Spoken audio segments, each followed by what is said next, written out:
അങ്ങനെ ഈ സർക്കാരിനെ അങ്ങ് ഇല്ലാതാക്കി കളയാം എന്ന ശ്രമമാണ് പൊതുവെ നടത്തിക്കളയുന്നത്.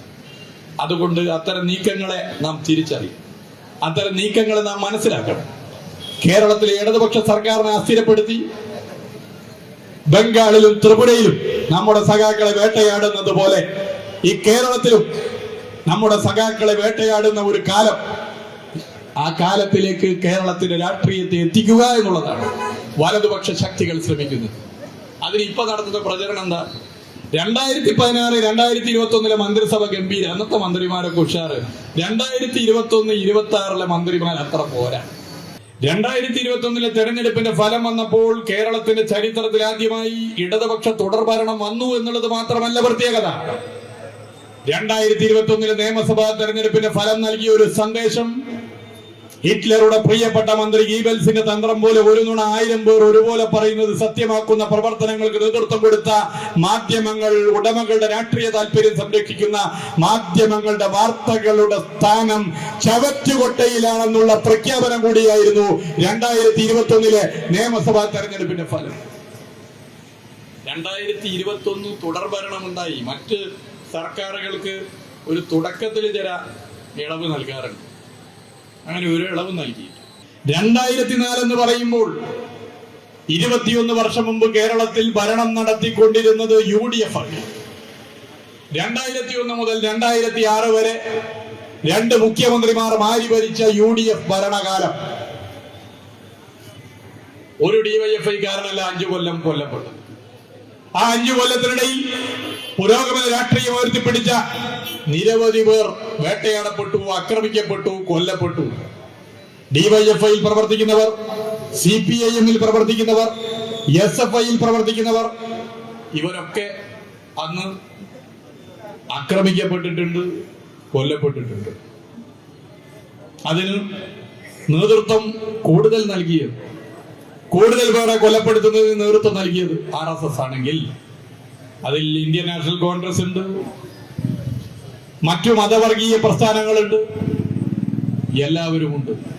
എല്ലാവരും ചേർന്നുകൊണ്ടാണ് DYFIയെയും ഇടതുപക്ഷ പ്രസ്ഥാനത്തെയും CPIMനെയും ആക്രമിച്ചത്. എല്ലാവരും ചേർന്നു. വലതുപക്ഷ രാഷ്ട്രീയ ശക്തികൾ അത്തരം അക്രമങ്ങൾ നടത്തുമ്പോൾ അന്ന് ഭരിച്ച UDF എല്ലാ സൗകര്യം ചെയ്തു കൊടുത്തു. അക്രമങ്ങൾക്ക് പോലീസ് സെക്യൂരിറ്റി നിന്നു. പട്ടാപകൽ DYFIയിൽ പ്രവർത്തിച്ചു എന്നുള്ളതിന്റെ ഭാഗമായി, SFIയിൽ പ്രവർത്തിച്ചു എന്നുള്ളതിന്റെ ഭാഗമായി, CPIMൽ പ്രവർത്തിച്ചു എന്നുള്ളതിന്റെ ഭാഗമായി മനുഷ്യരെ ആക്രമിക്കുമ്പോൾ അക്രമം നടക്കുമെന്ന് അറിഞ്ഞിട്ടും അതിന് സംരക്ഷണം ഒരുക്കാനുള്ള നിയമപരവും ഭരണഘടനാപരവുമായ ബാധ്യതയുള്ള സർക്കാരും സർക്കാരിന്റെ കീഴിലുള്ള പോലീസും നോക്കുകുത്തിയായി നിന്ന നിരവധി ഉദാഹരണങ്ങൾ നടന്ന വർഷങ്ങളായിരുന്നു 2001, 2006. എന്നൊക്കെ കേരളത്തിൽ UDF ഭരിച്ചോ അന്നൊക്കെ RSS ഉൾപ്പെടെയുള്ള മതവർഗീയ പ്രസ്ഥാനങ്ങൾക്ക് നമ്മുടെ പ്രസ്ഥാനത്തെ വേട്ടയാടാനുള്ള സൗകര്യം UDF ചെയ്തു കൊടുത്തിട്ടുണ്ട്. 2001, 2006 കാലഘട്ടത്തിന്റെ മുമ്പ് UDF ഭരിച്ച സമയങ്ങൾ എടുത്ത് പരിശോധിച്ചാലും 2001, 2006 കാലത്തിന് ശേഷം പിന്നീട് UDFന്റെ ഭരണം വന്ന 2011, 2016 കാലഘട്ടം എടുത്ത് പരിശോധിച്ചാലും നമുക്ക് കാണാൻ വേണ്ടി സാധിക്കും. നമ്മുടെ സഖാക്കളെ വേട്ടയാടാൻ വിദ്യാർത്ഥി യുവജന രംഗത്ത് പ്രവർത്തിക്കുന്ന DYFI, SFI സംഘടനാ രംഗത്ത് പ്രവർത്തിക്കുന്ന സഖാക്കളെ കശാപ്പു ചെയ്യാൻ, CPIMൽ പ്രവർത്തിക്കുന്ന നാടാകെ അംഗീകരിക്കുന്ന ജനകീയ നേതാക്കന്മാരെ ഇല്ലാതാക്കാൻ ഇത്തരം വലതുപക്ഷ കശാപ്പ് സംഘങ്ങൾ പ്രവർത്തിക്കുമ്പോൾ അവർക്ക് ഒത്താശ ചെയ്തു കൊടുക്കുന്ന പണിയാണ് അന്ന് UDF സർക്കാർ ചെയ്തിട്ടുള്ളത്. കേസിലെ പ്രതികളെ, യഥാർത്ഥ പ്രതികളെ പിടിക്കാൻ പോലീസ് തയ്യാറാകുന്നില്ല. പോലീസിന്റെ പിന്നിൽ പോലീസിനെ നയിക്കുന്നത്, പോലീസിന്റെ സ്വതന്ത്ര സ്വഭാവത്തെ ഇല്ലാതാക്കി നേതൃത്വം കൊടുക്കുന്നത് UDF ആയിരുന്നു. വലതുപക്ഷ ശക്തികളെന്നും നമ്മുടെ പ്രസ്ഥാനത്തെ ഇല്ലാതാക്കാൻ ആഗ്രഹിക്കും. ഇപ്പോൾ നിങ്ങൾ ബംഗാളിലും ത്രിപുരയിലും കാണുന്നില്ലേ? പതിറ്റാണ്ടുകളായി ഇടതുപക്ഷ പ്രസ്ഥാനം ഭരിച്ച ബംഗാളിലും ത്രിപുരയിലും എങ്ങനെയൊക്കെയാണ് നമ്മുടെ സഖാക്കളെ വേട്ടയാടുന്നത്. ഭീകരമായ അക്രമം നമുക്കെതിരെ അടിച്ചുവിടും.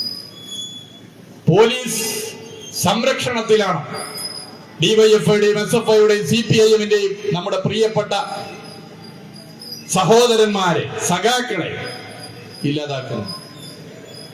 ഞാൻ ഓർക്കുന്നു, ഡിവൈഎഫ്ഐയുടെ അഖിലേന്ത്യാ പ്രസിഡന്റായി പ്രവർത്തിക്കുന്ന സമയത്ത് പശ്ചിമ ബംഗാളിൽ പോലീസ് മർദ്ദനവും മതവർഗീയ പ്രസ്ഥാനത്തിന്റെയും വലതുപക്ഷ പ്രസ്ഥാനത്തിന്റെയും നേതൃത്വത്തിന്റെ ആഹ്വാനത്തിന്റെ ഭാഗമായുള്ള അക്രമങ്ങളിലും പരിക്കേറ്റ നിരവധി പേരെ ഒരു ജാഥ പോകുന്നത് പോലെ ഒരു 2-3 ദിവസം എടുത്ത് കാണാൻ വേണ്ടി ഞങ്ങൾ തീരുമാനിച്ചു. അത്രക്ക് സ്ഥലത്തുണ്ടായിരുന്നു അക്രമമേറ്റവർ, യുവജന സഖാക്കൾ. രാവിലെ ഓരോ ദിവസവും ഇറങ്ങി രാത്രിയായിരുന്നു തിരിച്ച് കേന്ദ്രത്തിലെത്തുന്നത്. അങ്ങനെ 2-3 ദിവസം യാത്രയായി. ആ യാത്ര പോയെടുത്ത് മർദ്ദനമേറ്റ ഇടങ്ങൾ, വീടുകളിൽ പോയപ്പോൾ കണ്ണ് നഷ്ടപ്പെട്ടവർ, വിരല് നഷ്ടപ്പെട്ടവർ, കേൾവി ശക്തി നഷ്ടപ്പെട്ടവർ, ഭീകര മർദ്ദനമേൽക്കേണ്ടി വന്നവർ, അവരൊക്കെ ഒരുപോലെ പറഞ്ഞത് സർക്കാർ സംവിധാനം ഇതിനെല്ലാ സൗകര്യം ചെയ്തു കൊടുക്കുന്നത്. പോലീസ് എസ്കോർട്ടിലാണ് ഞങ്ങളെ ആക്രമിക്കുന്നത്. ഡിവൈഎഫ്ഐയുടെ യോഗം ചേരുന്ന ഘട്ടത്തിലാണ് പോലീസ് വന്ന് അവിടെ ഉണ്ടെന്ന് ഉറപ്പുവരുത്തിയതിനു ശേഷം ഗുണ്ടകൾ വന്ന് ആക്രമിച്ചത്. പോലീസ് പുറത്ത് കാവൽ നിന്നു. ഇത് പശ്ചിമ ബംഗാളിലും ത്രിപുരയിലും, പശ്ചിമ ബംഗാളിൽ നടന്ന സംഭവമാണെങ്കിൽ ത്രിപുരയിലും ഇതിന് സമാനമായ സംഭവങ്ങൾ നടക്കും. കേരളത്തിലും ഇതുപോലുള്ള സംഭവങ്ങൾ നടക്കണമെന്ന് ആഗ്രഹിക്കുന്നവരാണ് കേരളത്തിലെ വലതുപക്ഷ രാഷ്ട്രീയ ശക്തികൾ. UDFും BJPയും ജമാഅത്ത് ഇസ്ലാമി പോലുള്ള മതവർഗീയ മതരാഷ്ട്രം ആഗ്രഹിക്കുന്നവരുമെല്ലാം ബംഗാളിൽ നാം ആക്രമിക്കപ്പെടുന്നത് പോലെ, ത്രിപുരയിൽ നാം ആക്രമിക്കപ്പെടുന്നത് പോലെ കേരളത്തിലും നമ്മൾ ഓരോരുത്തരും ആക്രമിക്കപ്പെടണം. പേപ്പട്ടിയെ തല്ലിക്കൊല്ലുന്നത് പോലെ ഓരോ ഡിവൈഎഫ്ഐക്കാരനെയും SFIക്കാരനെയും CPMകാരനെയും ഇല്ലാതാക്കണമെന്ന് ആഗ്രഹിക്കുന്നവർ നമ്മുടെ നാട്ടിലും ജീവിക്കുന്നുണ്ട്. നമ്മുടെ നാട്ടിലും ആഗ്രഹത്താൽ ജീവിച്ചു പോകുന്നവർക്ക് തടസ്സമായി നിലകൊള്ളുന്നതിന്റെ പല കാരണങ്ങളിൽ, പ്രധാനപ്പെട്ട കാരണങ്ങളിൽ ഒന്നാണ് കേരളത്തിൽ ഇന്ന് ഭരണം നടത്തുന്നത് ഇടതുപക്ഷ സർക്കാരാണ് എന്നുള്ളത് തന്നെയാണ്.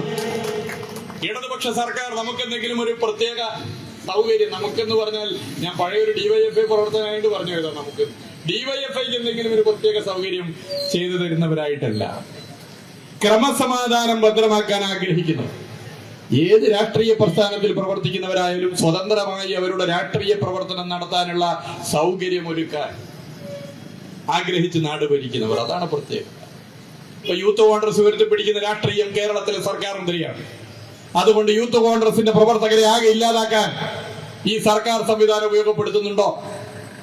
യൂത്ത് ലീഗ് ആഗ്രഹിക്കുന്നത് കേരളത്തിലെ LDF സർക്കാരിനെ ഇല്ലാതാക്കാനാണ്. എന്നാൽ യൂത്ത് ലീഗിന്റെ, യുവമോർച്ചയുടെ അല്ലെങ്കിൽ ജമാഅത്ത് ഇസ്ലാമിയുടെ ഒക്കെ പ്രവർത്തകരെ ആകെ ഇല്ലാതാക്കാനുള്ള നേതൃത്വമായി സർക്കാർ മാറുന്നുണ്ടോ? ഇല്ല. ക്രമസമാധാനം ഭദ്രമാകണം, നിയമം ആര് ലംഘിച്ചാലും അതിനെതിരെ നിലപാട് സ്വീകരിക്കണം. ഇതാണ് സർക്കാരിന്റെ സമീപനം. അങ്ങനെയുള്ള സർക്കാർ ഒരു തടസ്സമായി നിൽക്കുന്നു. ഇടതുപക്ഷ ബദൽ ഒരു പ്രശ്നമായി നിൽക്കുന്നു. അതുകൊണ്ട് ഇനി ഇടതുപക്ഷ സർക്കാർ ഈ സംസ്ഥാനത്ത് തുടരരുത് എന്നാണ് ഈ ശക്തികൾ ആഗ്രഹിക്കുന്നത്. ഇനി ഇടതുപക്ഷ സർക്കാർ കേരളത്തിൽ തുടരരുത്. 2016-2021 കാലഘട്ടത്തിൽ ഭരിച്ച ഇടതുപക്ഷ സർക്കാരിനെ അസ്ഥിരപ്പെടുത്താനുള്ള വലിയ ശ്രമം കേരളത്തിൽ നടന്നു. കള്ളക്കഥകൾ പ്രചരിപ്പിച്ചു. എന്തൊരു കള്ളക്കഥയായിരുന്നു അന്ന് പ്രചരിപ്പിച്ചു. 2021 നിയമസഭാ തെരഞ്ഞെടുപ്പ് 5 വർഷക്കാലം കേരളത്തിലെ അന്തിച്ചർച്ചയും ദിനപത്രങ്ങളിലെ പ്രധാനപ്പെട്ട വെണ്ടക്കക്ഷരത്തിലുള്ള വാർത്തകളും വിശ്വസിച്ചിട്ടായിരുന്നു ജനങ്ങൾ പോളിംഗ് ബൂത്തിലേക്ക് പോയിട്ടുണ്ടായിരുന്നതെങ്കിൽ ആ തെരഞ്ഞെടുപ്പിൽ 140 നിയമസഭാ മണ്ഡലങ്ങളിൽ മഹാഭൂരിപക്ഷം മണ്ഡലങ്ങളിലും LDF സ്ഥാനാർത്ഥികൾക്ക് കെട്ടിവെച്ച പണം കിട്ടില്ലായിരുന്നു. 2021 തെരഞ്ഞെടുപ്പിന്റെ ഫലം വന്നപ്പോൾ കേരളത്തിന്റെ ചരിത്രത്തിൽ ആദ്യമായി ഇടതുപക്ഷ തുടർഭരണം വന്നു എന്നുള്ളത് മാത്രമല്ല പ്രത്യേകത. 2021 നിയമസഭാ തെരഞ്ഞെടുപ്പിന്റെ ഫലം നൽകിയ ഒരു സന്ദേശം ഹിറ്റ്ലറുടെ പ്രിയപ്പെട്ട മന്ത്രി ഗീബൽസിന്റെ തന്ത്രം പോലെ ഒരു നുണ 1000 പേർ ഒരുപോലെ പറയുന്നത് സത്യമാക്കുന്ന പ്രവർത്തനങ്ങൾക്ക് നേതൃത്വം കൊടുത്ത മാധ്യമങ്ങൾ, ഉടമകളുടെ രാഷ്ട്രീയ താല്പര്യം സംരക്ഷിക്കുന്ന മാധ്യമങ്ങളുടെ വാർത്തകളുടെ സ്ഥാനം ചവറ്റുകൊട്ടയിലാണെന്നുള്ള പ്രഖ്യാപനം കൂടിയായിരുന്നു 2021 നിയമസഭാ തെരഞ്ഞെടുപ്പിന്റെ ഫലം. 2021 തുടർഭരണമുണ്ടായി. മറ്റ് സർക്കാരുകൾക്ക് ഒരു തുടക്കത്തിൽ ചില ഇളവ് നൽകാറുണ്ട്. അങ്ങനെ ഒരു ഇളവ് നൽകി. ഈ ഗവൺമെന്റ് വന്ന അന്ന് മുതൽ ഇന്ന് വരെ എടുത്ത് പരിശോധിച്ചാൽ ഓരോ ദിവസവും എങ്ങനെയൊക്കെ ഈ സർക്കാരിനെ ആക്രമിക്കാം അതിന്റെ എല്ലാത്തിന്റെയും പണി എടുത്തുകൊണ്ടിരിക്കും. എല്ലാ നിലയിലും അക്രമം അഴിച്ചു. ഇപ്പോ കേരളത്തിന്റെ ലോകത്തിന് മുമ്പിൽ അവതരിപ്പിക്കാൻ സാധിക്കുന്ന മാതൃക എന്ന് വിശേഷിപ്പിക്കാവുന്ന സർക്കാർ ആശുപത്രികളെ ആക്രമിച്ച് ആരോഗ്യ മേഖലയെ ആക്രമിക്കുന്ന പണിയാണ് എടുത്തുകൊണ്ട്. എന്തൊരു വാർത്തകളാണ് പറഞ്ഞത്. ഞാൻ അതിന്റെ മുഴുവൻ കണക്കും എടുത്ത് ഒന്ന് പരിശോധിച്ചു. ഇന്ത്യയിൽ കേരളം പോലെ ഒരു സംസ്ഥാനം ആരോഗ്യ മേഖലക്ക് നൽകുന്ന ഫണ്ട്, പൊതുജനാരോഗ്യ സമ്പ്രദായത്തെ ശക്തിപ്പെടുത്താൻ നൽകുന്ന ഫണ്ട് ഇന്ത്യയിൽ മറ്റേത് സംസ്ഥാന സർക്കാരാണ് നൽകുന്നത്? എന്റെ പ്രിയപ്പെട്ട ഈ അങ്ങാടിയിലുള്ള കോൺഗ്രസിന്റെ സുഹൃത്തുക്കൾ ആരെങ്കിലും ഉണ്ടെങ്കിൽ, കോൺഗ്രസ് ഭരിക്കുന്ന സംസ്ഥാനങ്ങൾ പൊതുജനാരോഗ്യ സമ്പ്രദായത്തിന് ഇടതുപക്ഷം ഭരിക്കുന്ന കേരളത്തിൽ നൽകുന്നത് പോലെ ബഡ്ജറ്റ് വിഹിതത്തിന്റെ ഫണ്ടോ അല്ലെങ്കിൽ മറ്റു ഫണ്ടോ നൽകുന്നുണ്ടോ? ഇല്ലെന്ന് കാണാൻ പറ്റും. ഈ കേരളത്തിൽ UDF ഭരിച്ചിരുന്ന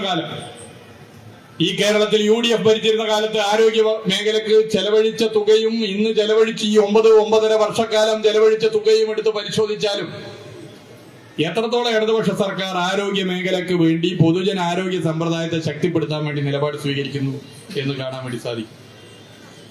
കേരളത്തിന്റെ ആരോഗ്യരംഗം രാജ്യാന്തര തലത്തിൽ ശ്രദ്ധിക്കപ്പെട്ടു. പ്രാഥമിക ആരോഗ്യതലം മുതൽ മെഡിക്കൽ കോളേജുകൾ വരെ വലിയ വികസനം കേരളത്തിലുണ്ടായി. വീടിന് തൊട്ടടുത്ത് പരിചരണം സാധ്യമാക്കാനായി ജനകീയ ആരോഗ്യ കേന്ദ്രങ്ങളും കുടുംബാരോഗ്യ കേന്ദ്രങ്ങളും നമ്മുടെ സംസ്ഥാനത്ത് സാക്ഷാത്കരിക്കപ്പെട്ടു. താലൂക്ക് തലം മുതൽ സൂപ്പർ സ്പെഷ്യാലിറ്റി സേവനങ്ങൾ സജ്ജമാക്കുന്ന സ്ഥിതി വന്നു. മാസ്റ്റർ പ്ലാനുകൾ തയ്യാറാക്കി മെഡിക്കൽ കോളേജുകളിൽ ലോകോത്തര സംവിധാനങ്ങൾ ഒരുക്കി. ഇതിന്റെ എല്ലാ ഫലമായി സാധാരണ മനുഷ്യർക്ക് ചെലവില്ലാതെ ചികിത്സ ലഭ്യമാകുന്ന പൊതുജനാരോഗ്യ സമ്പ്രദായം നമ്മുടെ സംസ്ഥാനത്ത് ശക്തിപ്പെട്ടു. ഇത് ഇടതുപക്ഷ സർക്കാരുള്ളതുകൊണ്ടാണ്. ഇതിന്റെ എല്ലാം ഫലമായി സർക്കാർ ആശുപത്രികളിൽ ചികിത്സ തേടുന്നവരുടെ എണ്ണം നിങ്ങൾ പരിശോധിച്ച് നോക്കൂ, വലിയ നിലയിൽ വർദ്ധിച്ചു. മികച്ച പ്രവർത്തനങ്ങൾ കേരളത്തിന്റെ ആരോഗ്യ മേഖലയിൽ നടത്തുന്നതിന്റെ ഭാഗമായി ആരോഗ്യ വനിതാ ശിശു വികസന വകുപ്പിന് ദേശീയ തലത്തിൽ 29 പുരസ്കാരങ്ങളും ബഹുമതികളുമാണ് ലഭിച്ചിട്ടുള്ളത്. കേരളത്തിന്റെ പശ്ചാത്തല വികസന മേഖല എന്തായിരുന്നു 2016 മുമ്പുള്ള സ്ഥിതി? എന്താണ് ഇപ്പോഴത്തെ സ്ഥിതി? ഈ 9 വർഷത്തിനിടയിൽ കേരളത്തിൽ വന്നിട്ടുള്ള മാറ്റം, പുതിയ പുതിയ റോഡുകൾ, പുതിയ പുതിയ പാലങ്ങൾ, BMNBC റോഡുകൾ. ഈ രാജ്യത്ത് ഇന്ന് റോഡ് നിർമ്മാണ രീതിയിൽ ഉയർന്ന ഗുണനിലവാരം ഉറപ്പുവരുത്താവുന്ന നിർമ്മാണ രീതിയാണ് BMNBC. ഒരു 8-10 കൊല്ലത്തേക്ക് റോഡിനൊരു കുഴപ്പമുണ്ടാവില്ല. 2021 ഈ ഗവൺമെന്റ് അധികാരത്തിൽ വരുമ്പോൾ 5 വർഷം കൊണ്ട് കേരളത്തിലെ റോഡുകളിൽ 50% PWD റോഡുകളും BMNBC ആക്കണമെന്ന് നിശ്ചയിച്ചു. ചെലവ് കൂടുതലാണ്. സാധാരണ ചിപ്പിംഗ് കാർപ്പറ്റ് റോഡ് നിർമ്മാണത്തെക്കാൾ 1 കിലോമീറ്ററിന് 50 ലക്ഷം രൂപ അധികം ചെലവാണ്. 5 കൊല്ലം കൊണ്ട് 30,000 കിലോമീറ്ററിന്റെ 50% വരുന്ന 15,000 കിലോമീറ്റർ BMNBC റോഡാക്കണമെന്നുള്ള പദ്ധതി വിജയിപ്പിക്കാൻ എല്ലാ മാസവും പരിശോധന നടത്താൻ ഒരു പ്രത്യേക സംവിധാനം നമ്മുടെ സംസ്ഥാനത്ത് ആരംഭിച്ചു. CMT, constituency monitoring team. കേരളത്തിന്റെ 140 മണ്ഡലങ്ങളിലും പൊതുമരാമത്ത് വകുപ്പിന്റെ എക്സിക്യൂട്ടീവ് എഞ്ചിനീയർ മുതൽ മുകളിലേക്കുള്ള ഒരു ഉദ്യോഗസ്ഥന് വ്യക്തിപരമായ ചുമതല നൽകി 140 ഉദ്യോഗസ്ഥന്മാർ കേരളത്തിന്റെ റോഡുകളുടെ മാറ്റത്തെക്കുറിച്ച് മാസാമാസം ആലോചിച്ച് പഠിച്ച് പരിശോധിച്ച് പോകാനുള്ള CMT MLA-മാർ പങ്കെടുത്തോ, MLA-മാരുടെ പ്രതിനിധി പങ്കെടുത്തോ, ഇനി MLA-യുടെ പ്രതിനിധിയോ MLA-യോ ഇല്ലാതെയോ മാസങ്ങളിൽ യോഗം ചേർന്നു. ആ യോഗം പരിശോധിച്ചു. 30,000 കിലോമീറ്റർ റോഡുകളുടെ 50% റോഡുകൾ 15,000 കിലോമീറ്റർ 5 വർഷം കൊണ്ട് BMNBC ആക്കണമെന്നുള്ള ലക്ഷ്യം പ്രിയപ്പെട്ടവരെ 4 വർഷം പൂർത്തീകരിക്കുമ്പോൾ തന്നെ ഈ സർക്കാരിന് യാഥാർത്ഥ്യത്തിൽ എത്തിക്കാൻ സാധിച്ചു എന്നുള്ള അഭിമാനകരമായ വിവരം നിങ്ങളെ അറിയിക്കാൻ ആഗ്രഹിക്കുന്നു. അത് ഇടതുപക്ഷ സർക്കാരിന്റെ നിശ്ചയദാർഢ്യമാണ്. പാലങ്ങൾ 2021 ഈ സർക്കാർ അധികാരത്തിൽ വരുമ്പോൾ 5 വർഷം കൊണ്ട് കേരളത്തിലെ പാലങ്ങളുടെ കാര്യത്തിൽ സെഞ്ചുറി അടിക്കണമെന്നാണ് തീരുമാനം. 100 പാലങ്ങൾ 5 വർഷം കൊണ്ട് പൂർത്തീകരിക്കണം. 100 പാലങ്ങൾ 5 വർഷം കൊണ്ട് പൂർത്തീകരിക്കാനുള്ള പ്രത്യേക പദ്ധതി ആവിഷ്കരിച്ച് മുന്നോട്ട് പോയപ്പോ പാലങ്ങളുടെ കാര്യത്തിൽ 4 വർഷം 1 മാസം കഴിയുന്ന ഘട്ടത്തിൽ 5 വർഷം കൊണ്ട് 100 പാലങ്ങൾ എന്നുള്ളത് 4 വർഷം 1 മാസം കഴിഞ്ഞപ്പോൾ തന്നെ 100 പാലം എന്നുള്ള സ്ഥിതിയിലേക്ക് എത്താൻ വേണ്ടി നമുക്ക് സാധിച്ചു. ഇങ്ങനെ ഓരോ മേഖലയിലും മുന്നോട്ട് പോകുമ്പോഴാണ് NH-66 ബന്ധപ്പെട്ട പ്രശ്നം ഉയരുന്നത്. കാസർഗോഡ് മുതൽ തിരുവനന്തപുരം വരെ 45 മീറ്റർ 6 വരി ലോകത്തെവിടെയുമുള്ള മലയാളിയുടെ ചിരകാല സ്വപ്നമായ പദ്ധതി 2011-16 കാലഘട്ടത്തിലെ UDF-ന്റെ ഭരണം ഇല്ലാതാക്കി. സർക്കാർ അതൊന്നും നോക്കാൻ നേരമില്ലാതായി. സർക്കാർ ഇടപെട്ടില്ല. 2016 ഇടതുപക്ഷ സർക്കാർ വന്നു. ഇടതുപക്ഷ സർക്കാരിന്റെ മുഖ്യമന്ത്രി സഖാവ് പിണറായി വിജയൻ ഡൽഹിയിൽ പോയി പ്രധാനമന്ത്രിയുമായും നിതിൻ ഗഡ്കരിയുമായും ചർച്ച ചെയ്തു. ഭൂമി ഏറ്റെടുക്കൽ ഉൾപ്പെടെയുള്ള വിഷയങ്ങൾ പരിഹരിക്കാൻ കേന്ദ്ര സർക്കാർ കൂടുതൽ പണം തരാൻ പറ്റില്ലെന്ന് പറഞ്ഞു. കാരണം എന്താ? കേരളത്തിൽ ഭൂമി കിട്ടാനില്ല, ജനസാന്ദ്രത കൂടുതലാണ്. കേരളത്തിന് പുറത്തൊരു സംസ്ഥാനത്ത് ഒരു ഹെക്ടർ ഭൂമിക്ക് 2 കോടിയാണ് ദേശീയ പാതയ്ക്ക് വേണ്ടി ചെലവഴിക്കേണ്ടതെങ്കിൽ കേരളത്തിൽ അത് 36 കോടിയാണ്. 36 കോടി റുപ്യ ഒരു ഹെക്ടർ ഭൂമിക്ക് ഭൂമി ഏറ്റെടുക്കാൻ കൊടുക്കണം. റോഡൊന്ന് വീതി കൂട്ടണമെങ്കിൽ, ഈ റോഡൊന്ന് വീതി കൂട്ടണമെങ്കിൽ എത്ര പീടിക പൊളിക്കണം, എത്ര വീട് പൊളിക്കണം? അത്ര ജനസാന്ദ്രത നിറഞ്ഞ നാടാണ് കേരളം. മറ്റ് സംസ്ഥാനം പോലെയല്ല.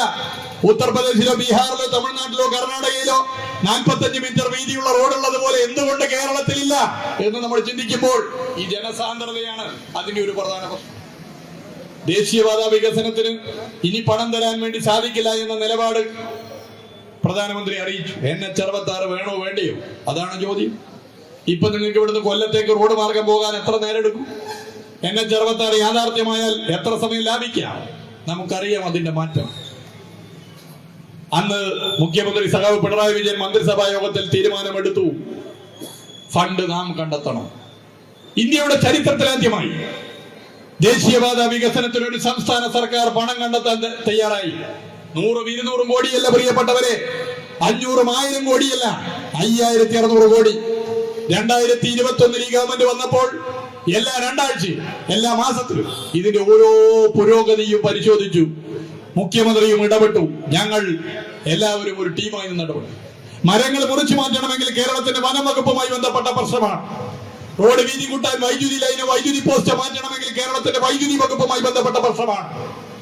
മെറ്റീരിയലുകളുടെ ആവശ്യകത കേരളത്തിന്റെ വ്യവസായ വകുപ്പുമായി ബന്ധപ്പെട്ട പ്രശ്നമാണ്. പ്രാദേശിക പ്രശ്നങ്ങൾ പരിഹരിക്കേണ്ടത് കേരളത്തിലെ തദ്ദേശ സ്വയംഭരണ വകുപ്പാണ്. എല്ലാ വകുപ്പുകളെയും ഏകോപിപ്പിച്ചു. ദ ഹിന്ദു എന്ന നൂറ്റാണ്ടിന്റെ പാരമ്പര്യമുള്ള പത്രം എഴുതി, NH-66 കർണാടകയിൽ ഒച്ചിന്റെ വേഗത്തിലാണെങ്കിൽ NH-66 കേരളത്തിൽ വേഗതയിൽ പ്രവർത്തനം നടക്കുന്നു. ഷെഡ്യൂൾ പ്രകാരം പൂർത്തീകരിക്കാനാകും. കാരണം NHIക്കൊപ്പം നിലകൊണ്ട് നിശ്ചയദാർഢ്യത്തോടുകൂടി പ്രവർത്തിക്കുന്ന ഒരു സംസ്ഥാന ഗവൺമെന്റ് കേരളത്തിലുണ്ട് എന്ന് ഹിന്ദു പത്രം എഴുതുന്നു. നമ്മുടെ ഇവിടുത്തെ പത്രങ്ങൾക്ക് നേരം കുറവ് കാരണം അത് എഴുതാൻ കുറച്ച് സമയം പോകും, എഴുതുന്നു. എന്നാൽ മലപ്പുറം ജില്ലയിൽ ഒരു സംഭവം ഉണ്ടായി, ദൗർഭാഗ്യകരം. ദേശീയപാത നിർമ്മാണവുമായി ബന്ധപ്പെട്ട് സുരക്ഷിതത്വം ഉറപ്പുവരുത്തണം, ആർക്കും തർക്കമില്ല.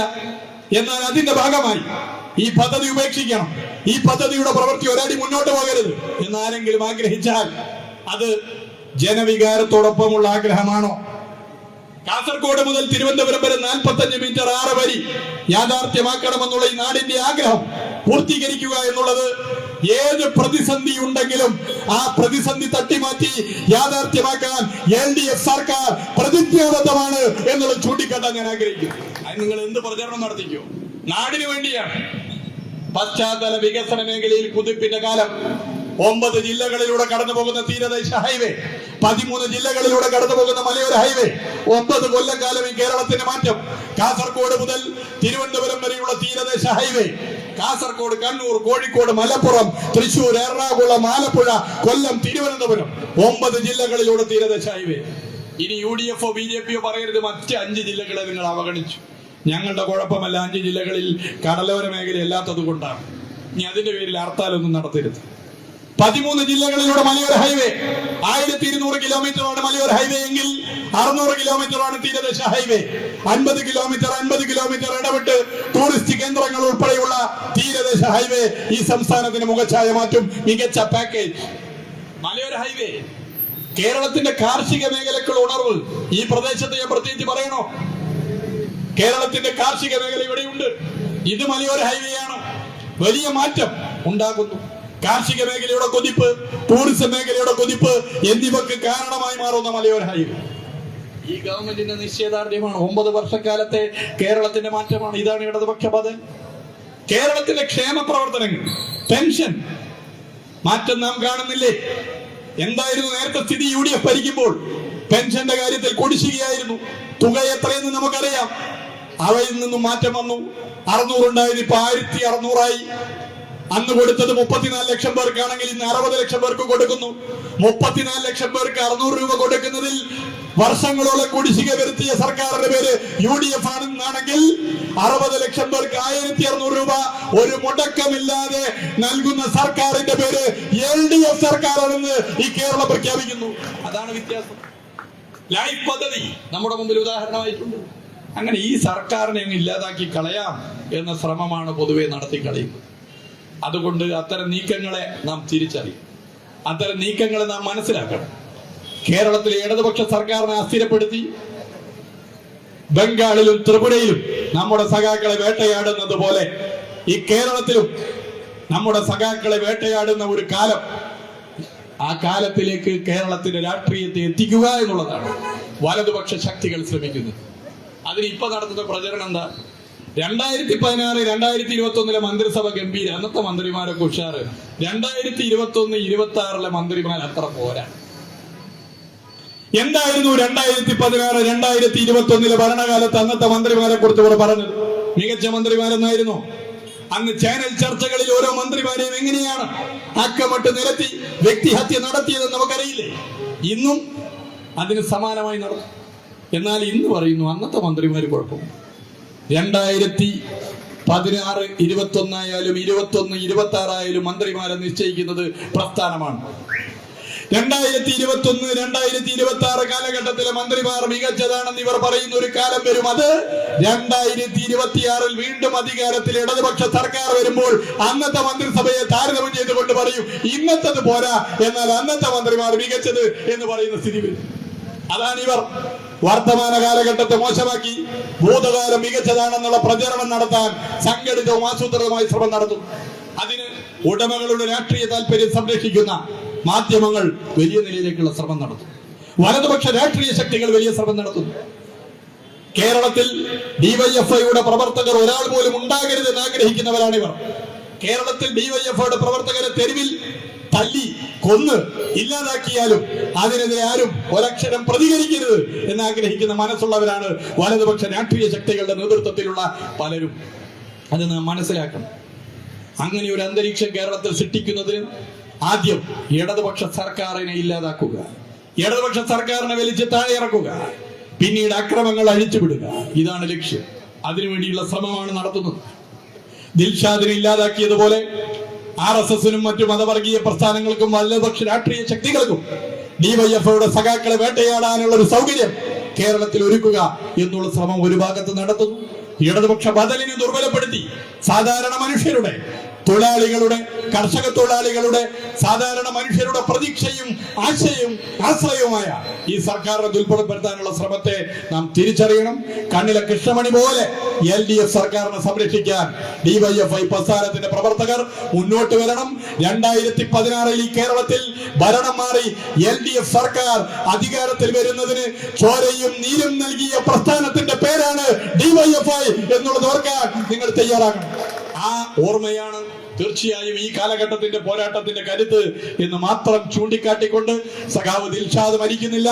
ദിൽഷാദ് ഉയർത്തിപ്പിടിച്ച മുദ്രാവാക്യം എന്റെയും നിങ്ങളുടെയും മനസ്സിൽ ഇനിയും ഇനിയും ഉറക്കെ ആ മുദ്രാവാക്യം വിളിക്കാനുള്ള കരുത്താണ് എന്ന് മാത്രം ചൂണ്ടിക്കാട്ടിക്കൊണ്ട് ഈ പരിപാടി ഉദ്ഘാടനം ചെയ്ത് അറിയിക്കുന്നു. അഭിവാദ്യങ്ങൾ.